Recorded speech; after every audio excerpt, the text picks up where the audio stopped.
আরে ভাই নিজেরও তো একটা মান সম্মান বলে তো একটা কথা আছে নাকি? একটা নিজের তো মান সম্মান বলে একটা কথা আছে। প্যান্ট চুরি করা, জামা চুরি করা, এইসব চুরি করা যায়। জুতা চুরি করে ভাই কে? ভাই জুতা চুরি করতে যায় অনুষ্ঠানে? কোনো ধরনের প্রোগ্রাম, ফাংশন, অনুষ্ঠানে নতুন জামা পরে যাবেন, কোনো ধরনের সমস্যা নাই। নতুন প্যান্ট পরে যাবেন, নতুন চশমা পরে যাবেন, সব কিছু নতুন পরে যাবেন, কোনো ধরনের সমস্যা নেই। আপনার লুকিংটা লাগবে আপডেট, গ্রেড এবং চমৎকার, মচৎকার, ওয়ান্ডারফুল, গ্লেড, সুন্দর, বিউটিফুল, ডিউটিফুল, তামানফুল।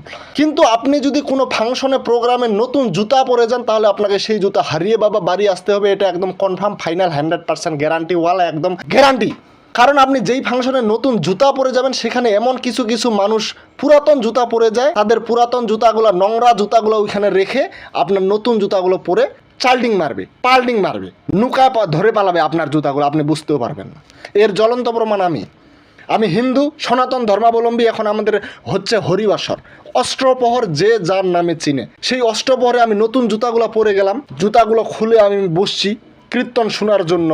আমাদের যেটা হয় ধর্মের অনুষ্ঠানে, কীর্তন শোনার জন্য আমি বসছি, হরিবাসরের হরিনাম শোনার জন্য আমি জুতা খুলে বসছি মানুষের পাশে, হরিনাম করতেছি, হাতে হাততালি দিয়ে গান শুনতেছি, কীর্তন শুনতেছি, হরিনাম শুনতেছি। প্রায় আধা ঘন্টা 40 মিনিট পর আমি দেখলাম আমার নতুন জুতাগুলো নাই, উধাও। কে নিয়ে গেল?